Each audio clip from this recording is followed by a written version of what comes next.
Hello, everyone. Thank you for joining me today. I'm going to give people another minute to join and then we'll get started. Really excited to talk about this topic. In the meantime, Anna is going to drop in the chat below my booking link. And if you have any questions, feel free to ask them throughout. There is a Q&A section at the end, so I will answer them probably at that point. Um, and yeah, so we'll get started in just 1 minute. Thank you so much.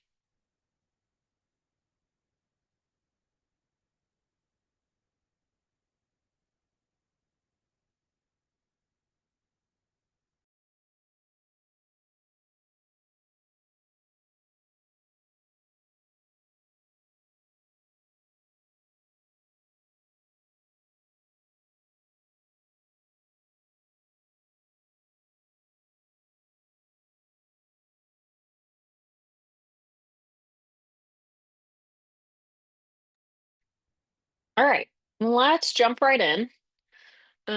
So I'm so glad you guys are here. Uh, Scaling a business is supposed to feel exciting, but if you're here, you probably know that sometimes it feels kind of like the opposite. Growth can certainly be overwhelming, messy, and honestly, like the wheels are about to fall off at any moment. So I built this session because I've been there. I lived it. Revenue was up, my team was growing, but inside it just felt like chaos. Systems broke, my people were drowning, and every single decision landed on my desk. And admittedly, because of that, I lost clients when I went on maternity leave because I wasn't there to hold it all together. So today I'm going to show you how to grow without losing control, how to scale without breaking your operations, how to stop decision bottlenecks, and how to fully step into that CEO role instead of living in firefighter mode. I think when we start talking about that term CEO, what I hear a lot from business owners is, oh, I'm not a CEO, that's corporate jargon. But what CEOs have versus maybe what an entrepreneur or a founder or an owner have is this system structures, accountability, the ability to delegate, right? There's all these things in place. And so we can start to incorporate that into small business ownership without feeling yucky and feeling too corporate. So let's jump in.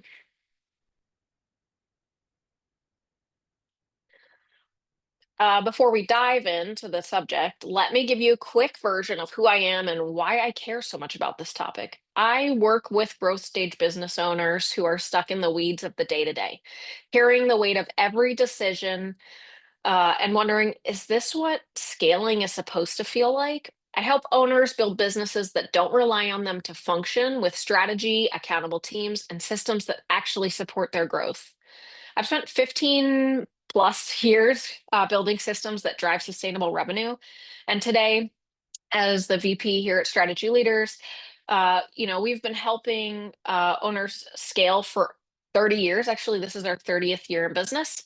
I also run Bad Bee Marketing, which is a sister brand of Strategy Leaders, where we fix the mess after the strategy is clear.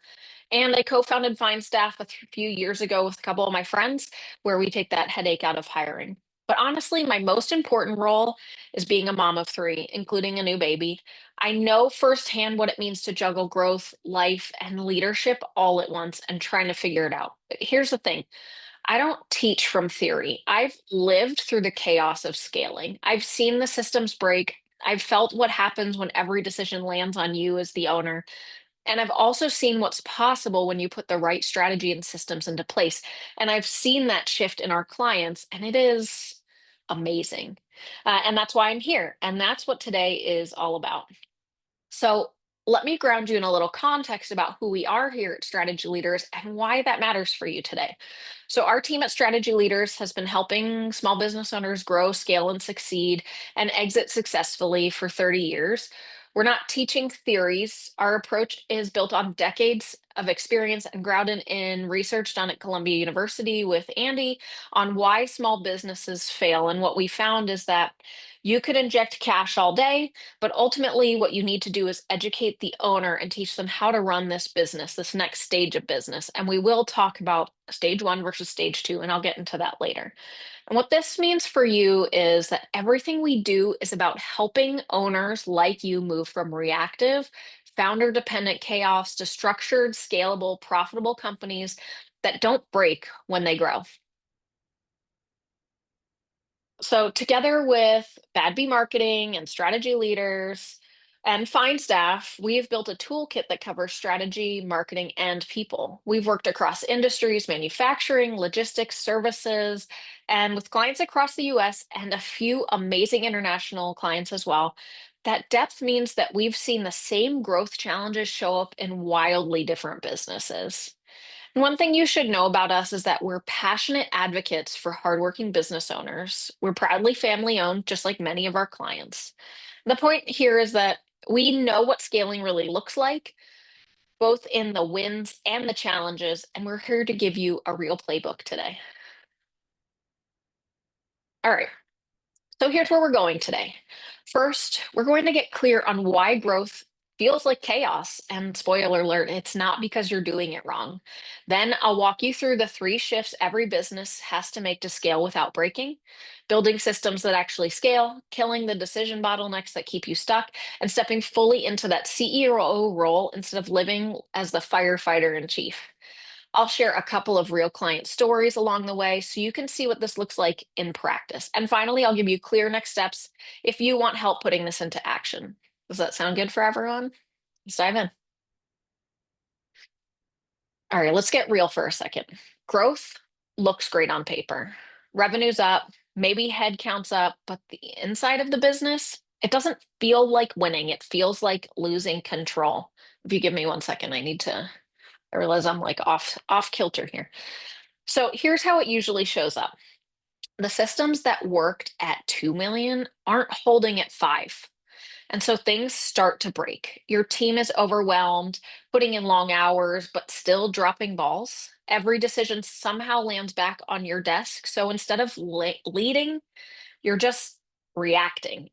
And you, as the owner, you're exhausted. And if you're like some of my clients, when they start with me, you start to question why you're even doing this anymore. Does that sound familiar? If you're here, I'm guessing at least one of these is hitting home right now. But here's the good news. None of this means you're failing. It just means you've hit the natural breaking point of growth. And today, I'm going to show you how to move past it. Let me share a quick client story because I want you to see how this plays out in the real world. So this was a family-owned HVAC company doing about 3 million in revenue. Business was growing, phones were ringing, trucks were out every day, new clients were coming in. On paper, fantastic, but inside, total chaos. Their scheduling system couldn't keep up. Jobs were double booked. Customers were just getting frustrated. The team was putting in 12-hour days just to keep up, but morale was tanking. And the owner, he was stuck in the weeds. He was approving every quote, fixing billing issues, even taking late night emergency calls. He told me, Robyn, I feel like the harder we grow, the more trapped I get.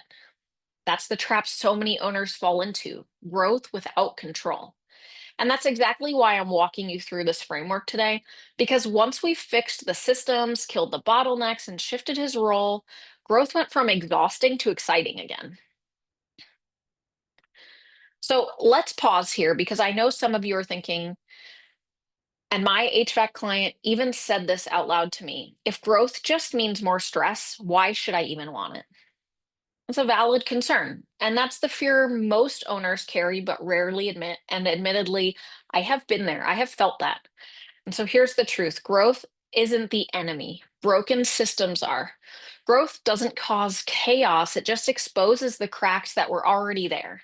And believe me, I've been there. You don't scale a business from a 10K friends and family loan to a $3 million business in just a couple of years without feeling every single one of those cracks along the way. So once you stabilize the systems, growth doesn't trap you. Growth gives you that freedom that you were looking for, the freedom that you wanted when you started your business. Freedom to step out of the weeds, freedom to choose your role, freedom to build something that lasts. And that's exactly what the framework I'm about to share is designed to do. Before I hand you the framework, we have to talk about mindset because it is critical here.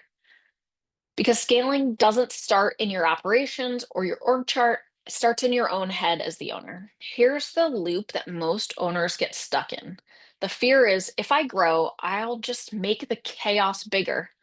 Then that stuckness. I'm the only one who can hold this all together. And the result is that you keep doing everything yourself and wonder why it never gets better, or you wonder why your team won't step up, or you wonder why things keep breaking. That mindset shift is this. Your job isn't to carry more load. Your job is to build systems so work doesn't collapse, build owners so decisions don't bottleneck, build rhythms so strategy doesn't die. So I already told you that I've lived this, right? What changed for me and for my clients was realizing that that fear doesn't go away, but you don't have to run your business from it.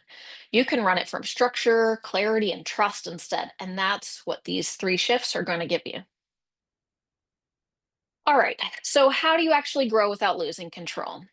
There are three key shifts every business owner has to make. So, shift one is to build systems that scale. The process that worked when you were at 2 million will break at 5 million, and they'll be on fire at 10 million. Your first job is to fix the machine so it can handle more fuel. Shift two is to kill the bottlenecks. And here's the spoiler: if every decision still runs through you, you're the bottleneck. Until you build owners, guardrails, and visible scorecards, you'll stay trapped in the weeds. And shift three is to lead like a CEO. We talked about that term, right? Not a firefighter or a firefighter in chief, as I said before. This is the hardest part, shifting from solving problems to coaching your team, setting vision and building rhythm. That's how you get out of reactive chaos and into sustainable growth. When I talk about coaching your team, what I want to tell you is that most business owners don't start their business to coach their staff. That's just, you've not learned that skill. It's a skill. Okay. So if you feel like I do that already and it just doesn't work, that's okay. Maybe you just need to up your skills. So these three shifts are the foundation. And now we're going to dig into each one so you can see exactly how they play out in real businesses and how you can start applying them tomorrow or today if you're really excited. So the shift number one is to build systems that scale. Every business is really just a collection of systems: marketing, sales, delivery, operations, finance, and people or HR. And here's the rule: your business will always break at the weakest link. If you double your sales, but delivery is a mess, clients churn. If you grow headcount, but people systems aren't ready, your culture is going to tank and then they'll leave. So, how do you actually build systems that scale? I use kind of a simple four-step process: audit, standardize, automate, delegate.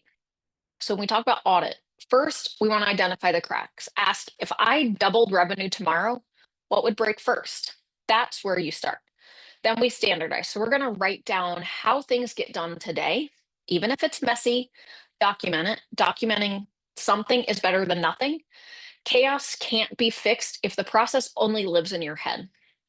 And then automate. Once you've got it standardized, ask what tech or tools can take repetitive work off people's plates. Automate reporting, scheduling, invoicing, anything that eats time. My business partner in the other business has a rule that if he has to do this task more than twice a week, it's getting automated. So that's his standard. Doesn't have to be yours, but that's how he identifies his tasks. And then delegate. So finally, you need to hand ownership of that to the right person, not just the tasks. That's really key here, but the authority to make decisions within that system. That's how you turn systems from fragile to scalable. Audit, standardize, automate, delegate. And remember, you don't need perfect systems to scale. You need good enough to grow, and then you just keep upgrading it as you go. The shift number two is to kill the bottlenecks. Here's the hard truth: if every decision still runs through you, you are the bottleneck. Business owners are notoriously the bottlenecks in their own businesses because I hear people say it: if I don't do it, no one will do it. I can do it better and faster than anybody else. You are the bottleneck. This is the number one reason that owners feel trapped. The business is growing, but every quote, every approval, every client issue comes right back to to your desk. It's not just exhausting, it is unsustainable. So, how do you kill the bottlenecks? There's three steps here. Owners, right? Every core function needs an owner, not a helper. A helper completes tasks. An owner makes decisions. If you're still the owner of sales, ops, and marketing, you've built yourself a choke point. Then guardrails. These owners need boundaries so they can act without fear. An example here would be operations can approve any refund under $1,000 without me. That one rule saves you 50 interruptions a month, right? Whatever that metric is. You'll see this in, I believe it's Marriott, in their training, that every every front desk person, success person has the ability to solve the customer's problem up to a certain dollar amount, so $500 or whatever that amount is, without question, right? And that makes everything flow better and makes the customers happier. And then scoreboards.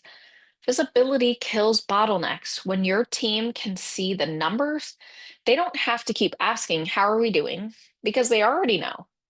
So, a really good example is one of my clients started sharing weekly customer acquisition cost and churn rate with their sales team. And suddenly the team fixed their own funnel leaks without waiting for leadership to step in because they learned they could see how much it costs for us to acquire a customer and how many leads we were burning through and how many customers they were burning through. So, owners, guardrails, scorecards, that's the formula. And when you put those three in place, you're no longer the bottleneck, you're the leader.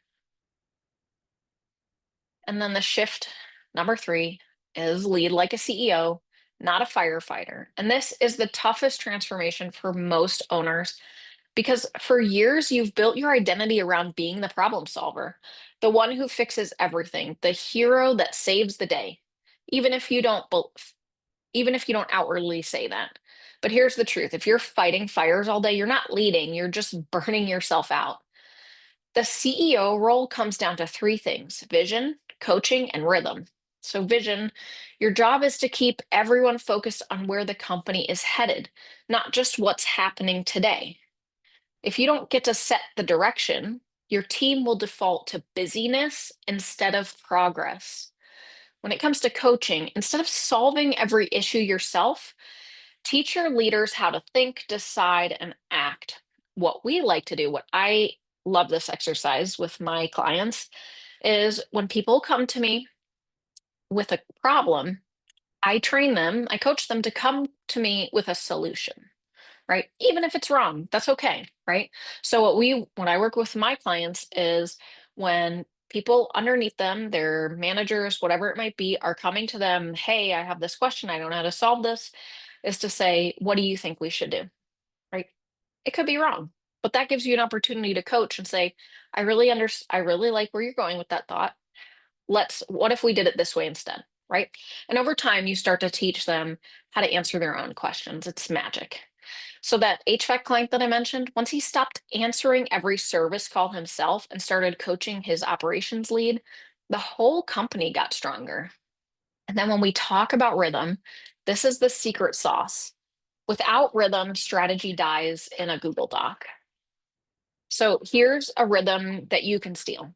Mondays is a 30-minute all hands scoreboard, one win, one focus. Wednesdays is a 60-minute leadership sync, solve bottlenecks and reset priorities. Fridays is a 15-minute wrap up, lessons and next week's focus. Three meetings, that's it. And suddenly you're not reacting 24/7, you're leading. Vision, coaching, rhythm. That's how you step into the CEO seat and finally get out of firefighter mode. Let me walk you through a client example, a home remodeler who grew from 2 million to 5 million.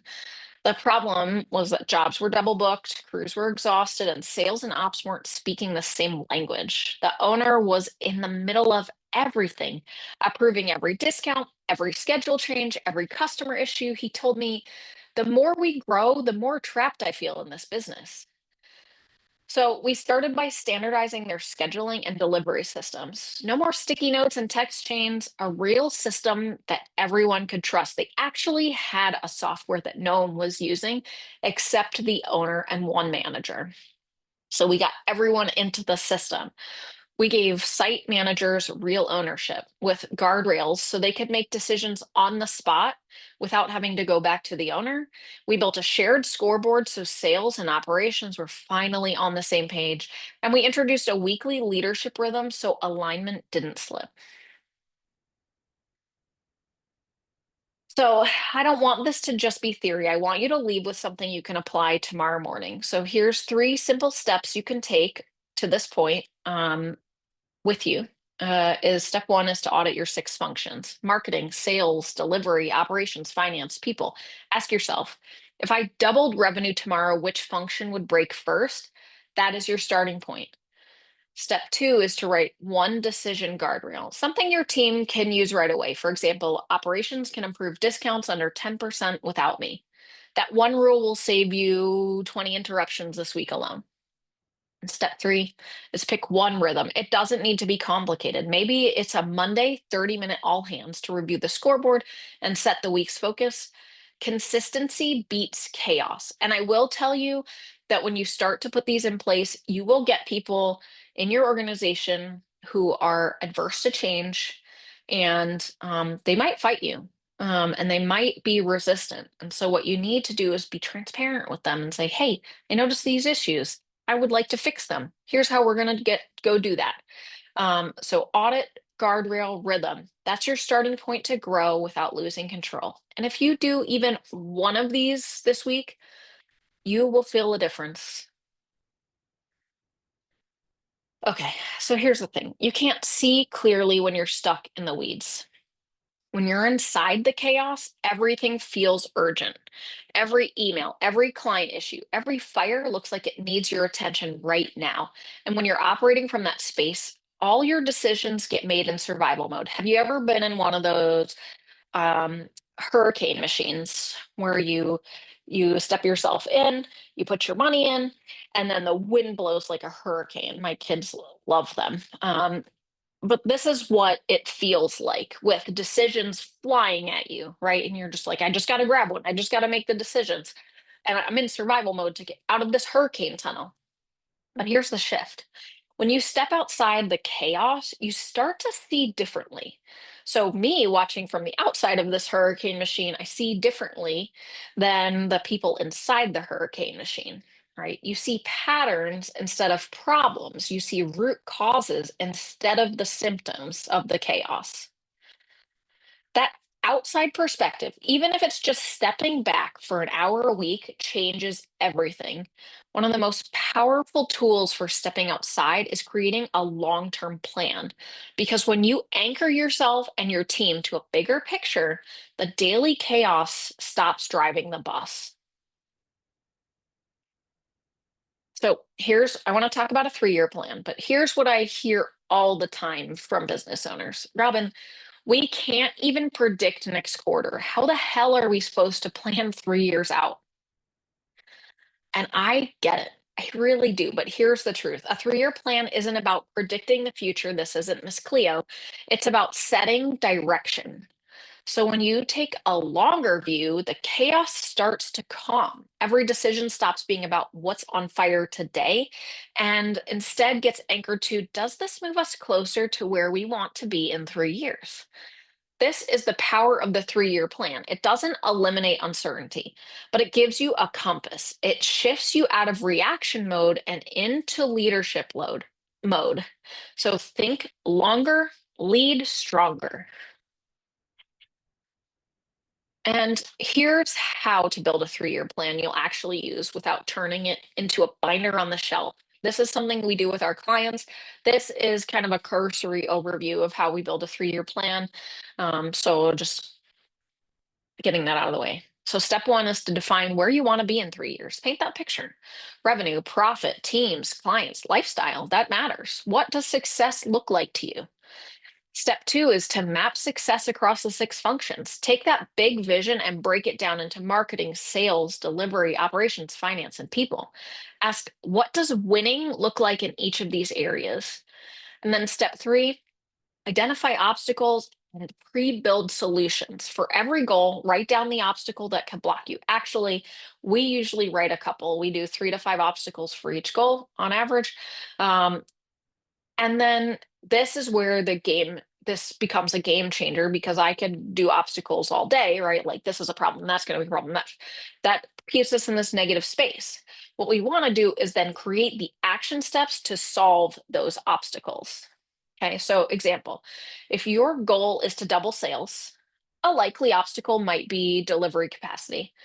So a pre-solution, an action step that we could come up with if delivery gets overloaded, we'll hire and train 2 crews by quarter 2, right? This way, your plan isn't just about vision, it's a roadmap with built-in guardrails. You're not just dreaming, you're preparing. Because we don't do dreams here, right? We set goals, we set action steps, we set dates, we make it tangible, we keep each other accountable to get the things done. And that preparation is what makes the 3-year plan stabilizing instead of overwhelming, instead of something that you just kind of stick in the corner of your file folder and, you know, look at it maybe. So once you've got your 3-year vision, the next step is to zoom into the next 12 months. And here's how we do that. So step one is to set goals for each of those 6 functions. Don't stop at revenue or sales. Ask, what does marketing need to deliver this year? What about sales? What about delivery? What about operations? What about finance and people? Every function needs a target. Step two is to identify the current obstacles. This isn't theory anymore. This is what's in your way right now. Maybe your CRM is a mess, or your operations leader is spread too thin, or cash flow makes hiring risky. Write them all down. And then step three is to create action steps for each obstacle. So for every obstacle, ask, if this comes up, how would we solve it? So an example, if your goal was to hire 3 sales reps, the obstacle might be onboarding takes too long. So one of the actions that we could take here is to build a training SOP by Q1 so the new reps can ramp up faster. The magic here is that you're not just setting goals, you're pressure testing them. You're building a plan with built-in resilience. So when challenges pop up, and they will, you already have the first step sketched out. That's what makes a 1-year plan powerful. It's actually my favorite plan. It's not just a list of goals, it's a strategy for navigating the real world over the next 12 months. And then you make another one, and another one, and another one, and you use this as your guiding document. Let's talk about accountability, because I say this with love, but us business owners, we are the least accountable people because no one is our boss. We can do whatever we want. We could do it, we could not do it. Who's going to tell us differently? No one, right? Most owners think accountability means pushing harder, though, working longer, carrying more weight. But the truth is, most business owners, you don't actually need accountability to work harder. You're already going to work harder.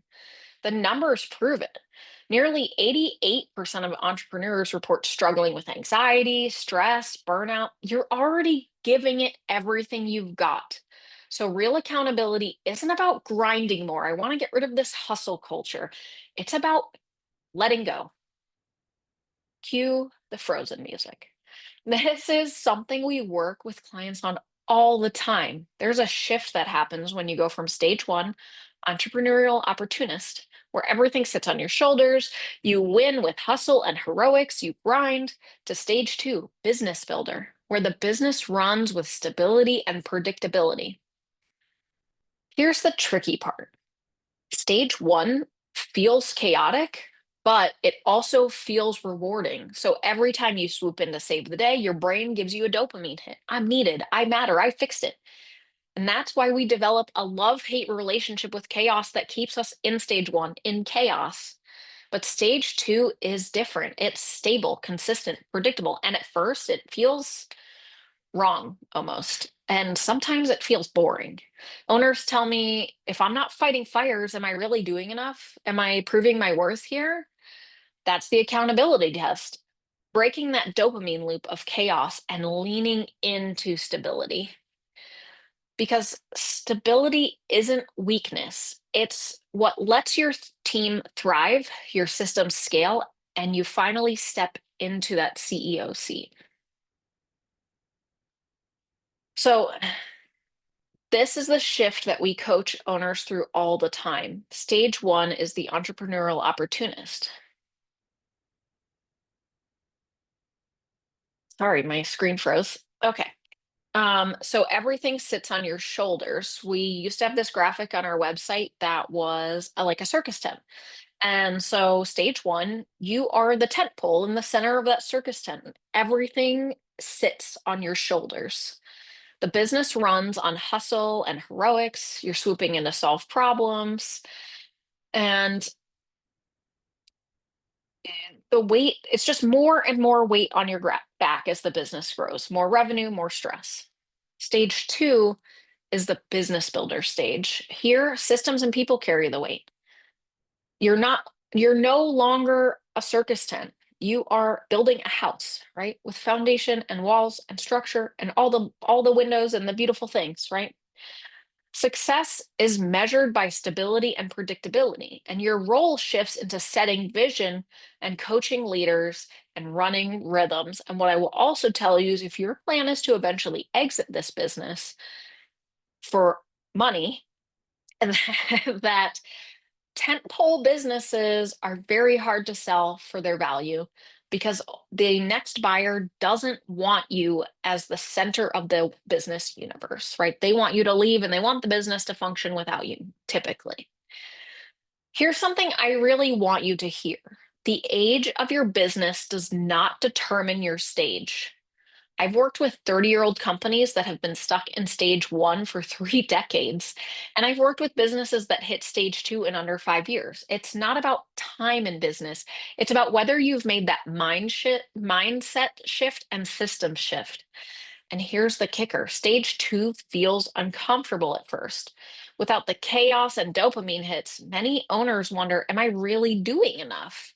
But this is where your real freedom lives. In stage two, growth doesn't equal stress. Growth equals scale. Stability becomes your superpower. And the accountability test for every owner is this. Are you willing to step out of stage one and into stage two? So before we wrap up, let's zoom out and recap what we've covered. The path to growing without losing control has 5 big moves. First, stabilize your systems. Fix the weakest link so growth doesn't break you. Second, we got to kill those bottlenecks. Put real owners, guardrails, and scoreboards in place so you're not the choke point. And then third, we want to lead like a CEO, vision, coaching, and rhythm instead of fighting fires. Fourth, plan ahead. Create a 3-year vision, zoom into a 1-year plan, and identify obstacles with pre solutions so that strategy actually holds up. And fifth, shift your role. Get honest. Are you still in stage one, the entrepreneurial opportunist, or are you stepping into stage two, the business builder? That shift isn't about age or revenue, it's about choosing to build differently. That's the work. And when you do it, growth stops feeling like chaos and it starts giving you freedom. Let me leave you with this. If nothing changes, nothing changes. And I want you to really sit with this question. How would you feel if nothing changed? If 6 months from now, your systems are still cracking, your team is still drowning, and you're still carrying it all on your back, is that acceptable? And let's go deeper. What's the cost to you if nothing changes? In your business, stalled growth, missed opportunities, constant fires. In your personal life, missed dinners, stress at home, missed baseball games with your kids, health taking a back seat. No real freedom to step away. I've seen too many owners wait too long to face this. And by the time they finally call, the damage to their business and to their life is much harder to undo. And that's why I built this next step. I work with clients through strategy intensives where we map your 3-year and 1-year plan and identify the exact obstacles and action steps. and ongoing coaching and implementation where I help you put systems and rhythms in place so you don't slip back into chaos. If today hit home, don't just take notes, take action. The link is right here in my QR code. Book a call. It's free. I love to talk to business owners. Let's build your path out of firefighting and into real freedom. All right, I've talked enough. I mean, I'm going to keep talking because I'm going to answer your questions. Um, While you're thinking of what to ask, I'll leave this here on the screen so you can see the ways we work with owners like you. We help businesses scale without chaos through three main paths. So, strategy intensives, where we roll up our sleeves and map out your 3-year and 1-year plan with clear goals, obstacles, and action plans. And then coaching and implementation support, where I work alongside with you to put in place the systems, leadership rhythms, and accountability so you don't slide back into chaos. We also work with your team. And for some of my clients, fractional leadership support is what they need, especially around marketing and operations, to make sure that the execution matches the strategies. So while I'm answering your questions, take a second to think about which of these paths could help you right now. And if you're ready to talk next steps, the QR code is there. Please feel free to book a meeting with me. All right, Anna, what questions do we have? We received few, so here is the first one. What's the first system I should fix if everything feels broken? You know, I get this question all the time. When everything feels broken, feels messy, where do you start? And the answer is pretty simple. Start with your weakest link. So imagine doubling your revenue tomorrow. Which part of your business would snap first? I see this a lot with I have a couple clients in the limousine space, and sometimes they bid for contracts that will double their revenue with one contract, and they just go for it because they want to grow and they want to get that contract. But we then have to talk about what's going to break first, right? Is it delivery because ops can't handle the volume? Is it finance because you can't invoice and collect quickly enough? Or is it people because your team is already stretched too thin? That answer will tell you where to start. And here's the key to that is don't try to fix everything at once. That's the mistake of a stage one business owner is I see the problem, I'm going to dive in and fix it right now. No, stabilize one system at a time, then move on. Growth is just pressure testing your systems. So you want to reinforce the cracks one by one. Take a breath, do it one by one. Don't try to do everything at once. Perfect, thank you. So the next question is, and I think that we all want to hear the answer to is, how do I know that I am a bottleneck or if I am a bottleneck? If you're asking that question, you probably are the bottleneck. But a quick test is to ask yourself, if I disappeared for 2 weeks, what would stop in my business? Don't think about your home. Don't think about like, well, my kids might not eat dinner. Think about your business. Um, if sales wouldn't close, if clients wouldn't get served, if your team wouldn't make decisions, ding, ding, you're the bottleneck. So the solution here is kind of threefold. Owners, right? We discussed this, but give people true ownership, not just tasks to do. Set decision rules, guardrails, so they can act without fear and create those scoreboards. Share the numbers so the team has visibility without running back to you. The hardest part isn't building the systems, it's building the muscle to let go. All right, next Right? question, Anna. Thank you. What if I don't have a leadership team yet? Mm. I see this a lot, especially in small business, because you probably have a lot of task doers. You don't need a 10-person C-suite to start building leverage. Even if you just have one or two managers, you can start assigning ownership. I want to tell you that, like, if you have people that act in managerial ways, but they are not managers, when you look at your team, the people that do the tasks the best are not necessarily your managers, although they almost always are the ones that tend to get promoted to managers, and they actually usually make terrible managers. So really think about like what makes a good manager. Happy to help you with that, but pick the function that consumes most of your time. So maybe it's operations, maybe it's sales, and delegate ownership of those results, not just the tasks to get the things done, but the results. So A really easy example is here, instead of saying do the scheduling, say you own on-time job completion. Here are the metrics, here are your guardrails. Now run with it, go do it.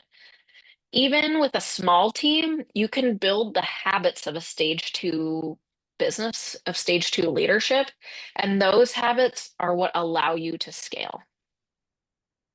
Perfect. And also, Jeffrey just popped in a question here in the chat. Yeah, So, how to get a leader to stop micromanaging? What would be the first step? this is where the question about task doers being managers and maybe not being the best managers comes into play. But what I would say is the are you meeting regularly with your leader, with that manager, to see what's going on? Is anyone doing one-on-ones with the people that they manage? But it really comes down to coaching that leader, that manager, to, okay, similar setup here, right? If we were looking at like, is the owner the bottleneck? No, but this manager or leader is the bottleneck. Let's look at what your bottleneck, what you're micromanaging and why. And it could be for various reasons. Maybe they feel like they don't have control. Maybe they have never been trained to be a manager. So what I would say is talk to them. Hey, I noticed that you are really kind of micromanaging every process. I want to talk through why that's happening. There you go. The leader is the bottleneck. So it's a similar thing as if we were looking at an owner, right? So we're going to go through and say, who's on your team and what can they do, right? Who owns these components of the team that I'm managing? Um, and then sometimes if you're the owner, and you have a manager and they're micromanaging, sometimes you just need to be like, this behavior is no longer acceptable. You're killing company culture. We need to solve this, and they need coaching to get that done. And Jeff, obviously, we know each other. If you want to talk more about that, please feel free to reach out to me. We can chat about it and try to work on that. Thank you, Robin. So, Yeah. the next question we've got, how do I actually make time to plan when I'm already underwater? Oh, this is a good one. This is kind of your classic chicken and egg problem. You feel too busy to plan. But without planning, you'll always be too busy, right? So here's the reframe. Planning isn't a luxury, it's a time creator. So what I tell my clients is to block 60 to 90 minutes this week, right? Every week, an hour. If you can't pull away for an hour, then we have to have a different conversation. Find an hour in your week or 90 minutes if you're lucky, and sketch your 3-year vision and your 1-year goals. Anchor it to the 6 functions of your business, and then ask, if these are my goals, what's in the way? So that clarity comes from just doing it, right? Like going to the gym, right? We're building the habit, or remembering to drink water, which seems really simple, but most people don't. It just comes from building muscle memory to say every week. So this is how I work with my clients. We have a coaching call every week or every other week, and this is what we work on. So I have a standing appointment. So what I would say is, if you're not going to work with a coach, which is your prerogative, um, block out your calendar. Say, I have an hour. I'm going to take that hour. This is me time. This is business planning time, because I'm getting to stage two. Whether you like it or not, I am going to get there, right? So the clarity that comes from that exercise will save you hours of firefighting.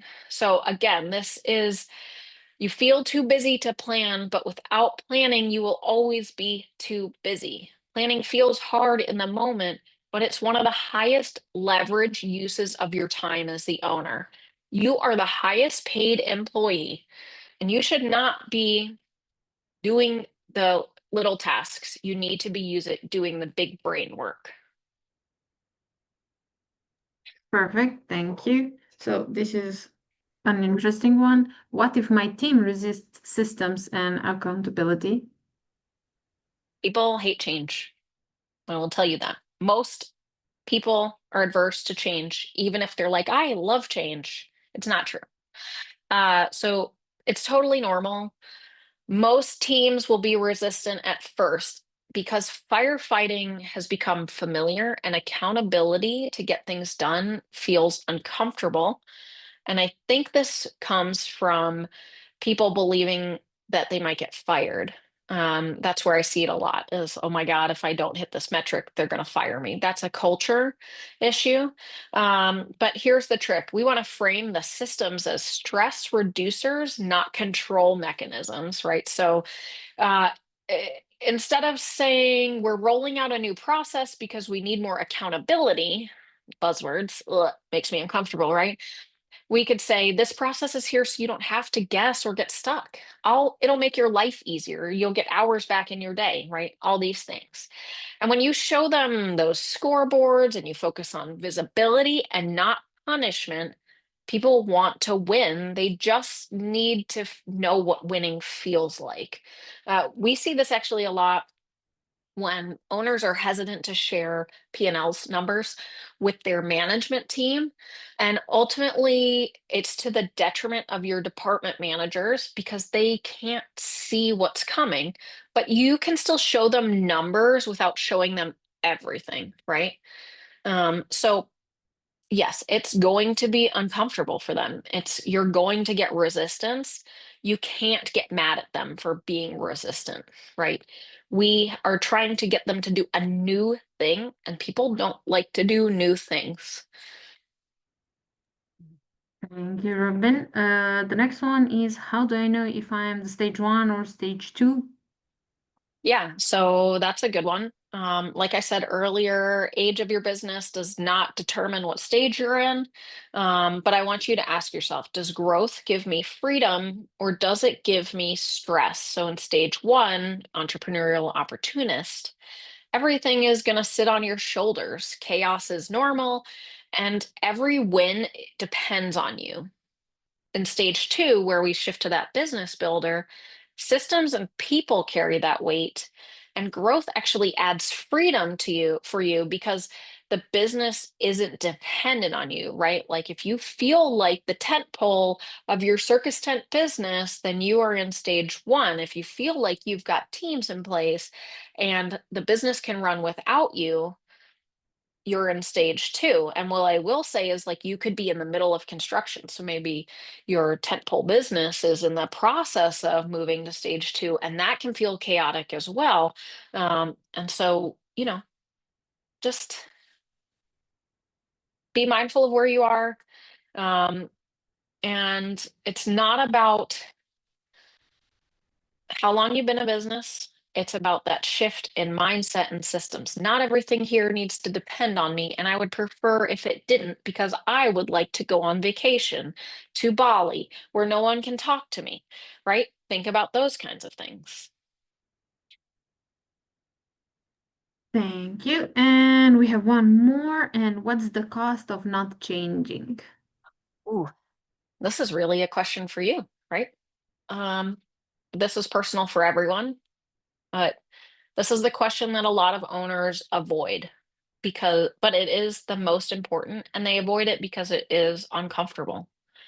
If nothing changes, let's talk about that cost. In the business, stalled growth, your margins will go to hell, and you'll miss opportunities, and your business will be less valuable when you want to exit because the business still runs on you and doesn't have systems and doesn't have people that can own tasks or own departments.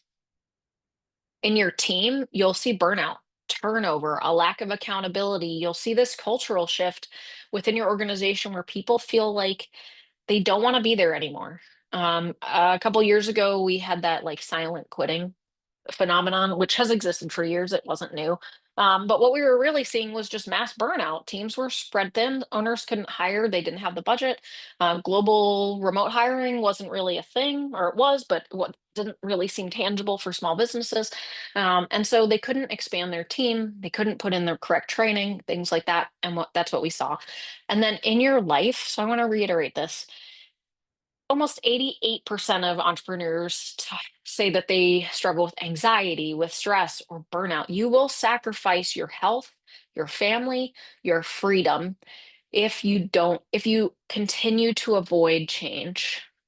And here's the thing, most businesses don't implode overnight, they lead slowly. Revenue might even grow, but under the surface, the cracks are widening, and until one day it just all gives out. And you're left wondering, like, what the hell happened? The real cost isn't just business performance, it's your peace of mind. And that's too expensive of a price to keep paying, at least in my opinion. Is that the last question? Yes, it was. Thank you, Robyn. Awesome. Yeah. So thank you guys so much for your time.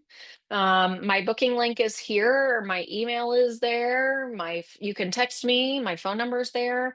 I would love to chat with you. We love talking to small business owners. We love working through these things. We have a lot of these hard conversations. We're not here to judge you. We're here to be your partners in this. We're here to help you grow and help you figure out how the business feels good to you, and to make sure that there's balance. So thank you again for your time. Expect an email from us with a follow-up, and you'll get this presentation, and maybe a secret extra thing for you. And yeah, that's it. So have a great day. Remember to set 60 minutes on your calendar this week and next week to work on your 3-year plan and your 1-year plan. Thanks, guys. Have a good day. Thank you.